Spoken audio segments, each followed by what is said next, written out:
Generally, the isolated ground conductor should be bonded to the ground system at the service entrance panel, not at the transformer.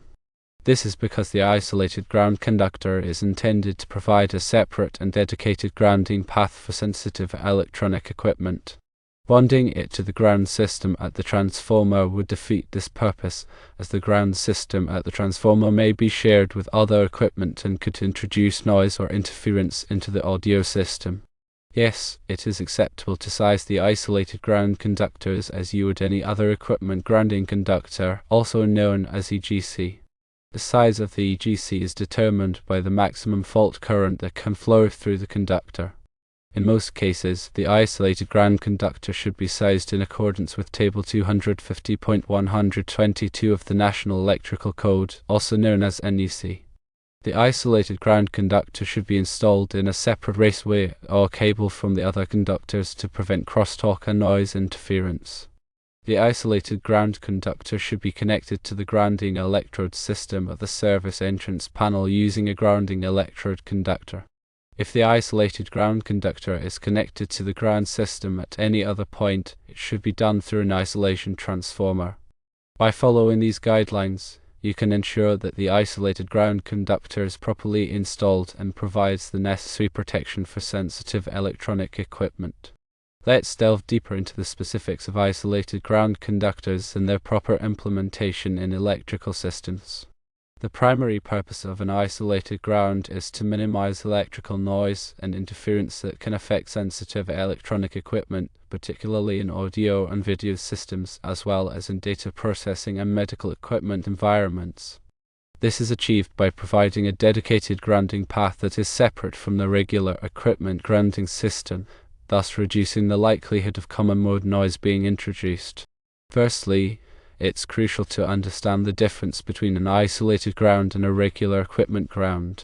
A standard equipment ground, as defined by the NEC, is designed to provide a low impedance path for fault current to return to the source, facilitating the operation of overcurrent protection devices such as circuit breakers or fuses.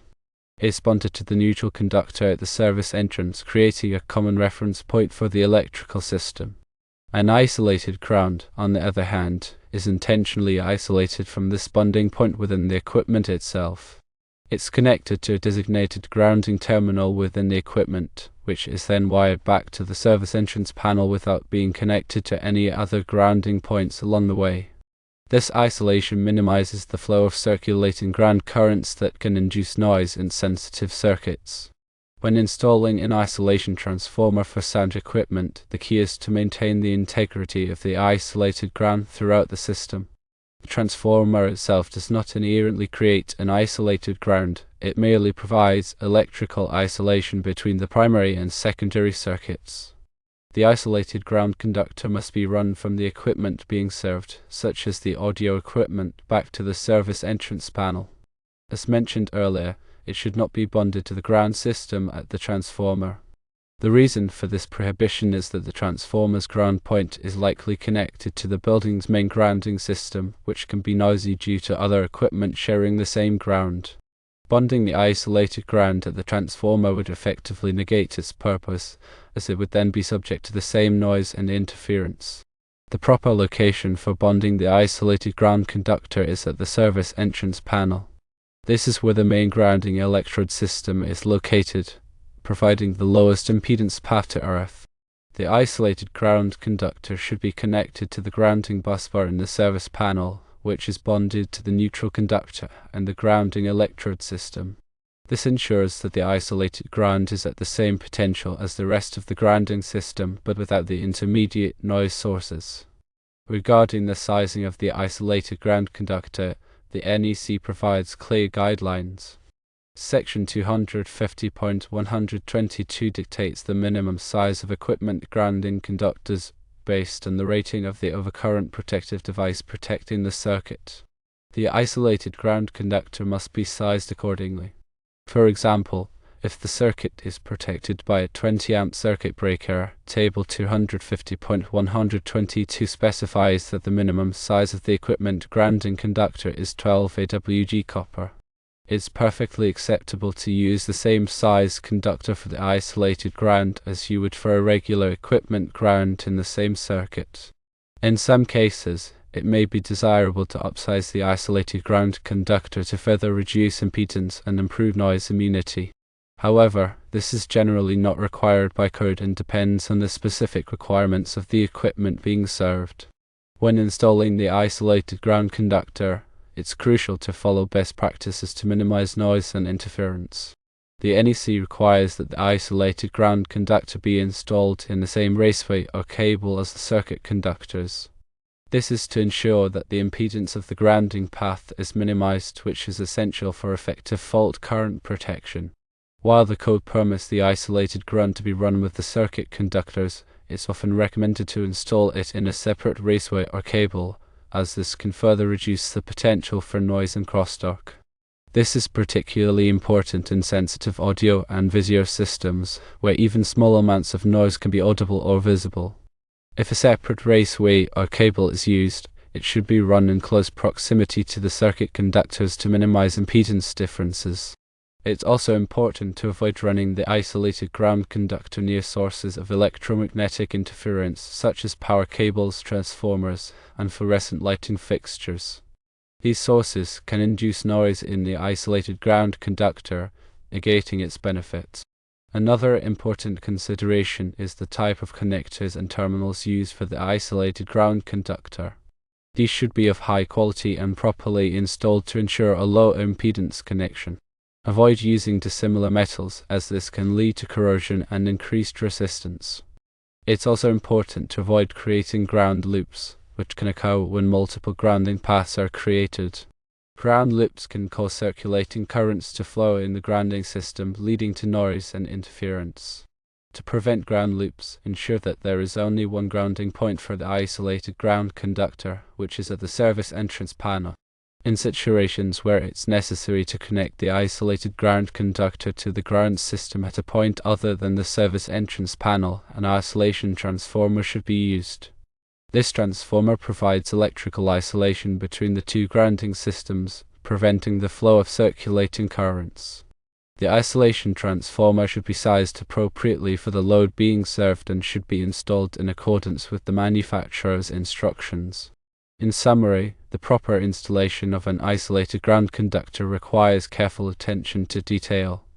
By following the guidelines outlined in the NEC and adhering to best practices for noise reduction, you can ensure that your sensitive electronic equipment is properly protected and performs optimally. Remember, the isolated ground conductor should be bonded to the ground system at the service entrance panel, sized according to Table 250.122 of the NEC and installed in a separate raceway or cable from the other conductors.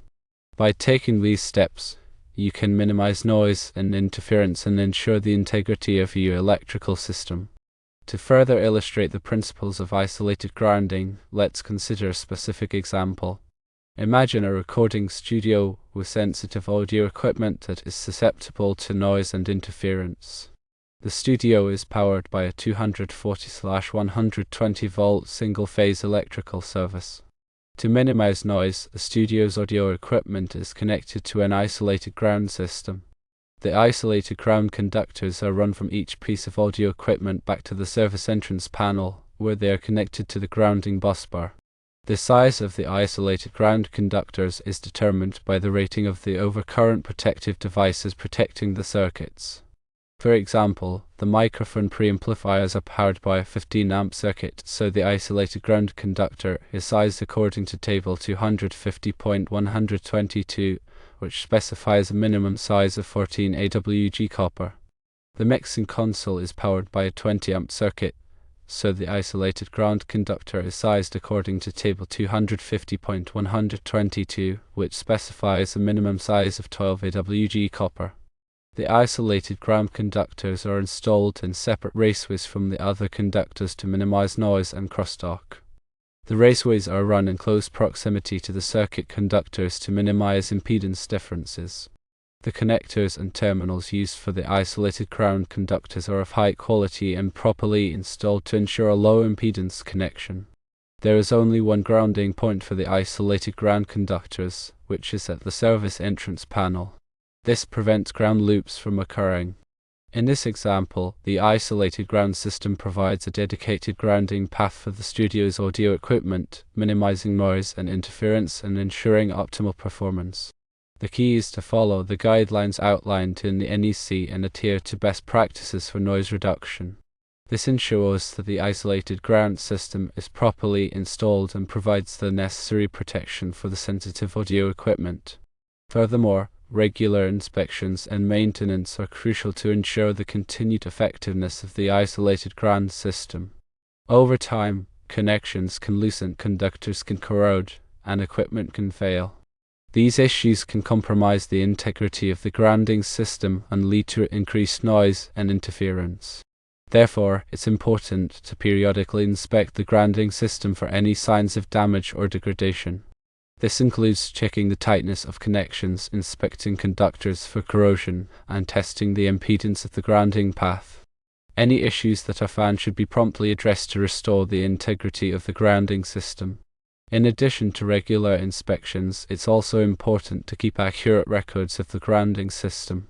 This includes documentation of the grounding electrode system, the location of grounding conductors, and the results of any inspections or tests. These records can be invaluable for troubleshooting problems and ensuring that the grounding system is properly maintained. In conclusion, the proper installation and maintenance of an isolated ground system are essential for protecting sensitive electronic equipment from noise and interference. By following the guidelines outlined in the NEC and adhering to best practices for noise reduction, you can ensure that your equipment performs optimally and is protected from electrical hazards. Remember to bond the isolated ground conductor to the ground system at the service entrance panel. Size the conductor according to Table 250.122 of the NEC and install it in a separate raceway or cable from the other conductors. And don't forget to conduct regular inspections and maintenance to ensure the continued effectiveness of the grounding system. When working with electrical systems, it is always recommended to consult with a qualified electrician or electrical engineer to ensure that the work is performed safely and in accordance with all applicable codes and regulations. Electrical work can be dangerous, and it's important to take all necessary precautions to prevent accident. This includes wearing appropriate personal protective equipment, such as gloves and safety glasses, and energizing circuits before working on them. By following these safety precautions, you can minimize the risk of electrical shock and other hazards. Also, consider the specific needs of your audio equipment. High-end audio systems may benefit from additional grounding techniques, such as star grounding, where all grounding conductors are connected to a single point. This helps to minimize ground loops and further reduce noise. Experiment with different grounding configurations to find what works best for your specific equipment. Always consult the manufacturer's recommendations for grounding. In addition to the physical grounding of the equipment, it's also important to consider the power quality of the electrical supply. Fluctuations in voltage and frequency can introduce noise and interference into the audio system. Consider using a power conditioner or voltage regulator to stabilize the power supply and improve audio quality. Power conditioners can also filter out unwanted noise and transients from the electrical supply.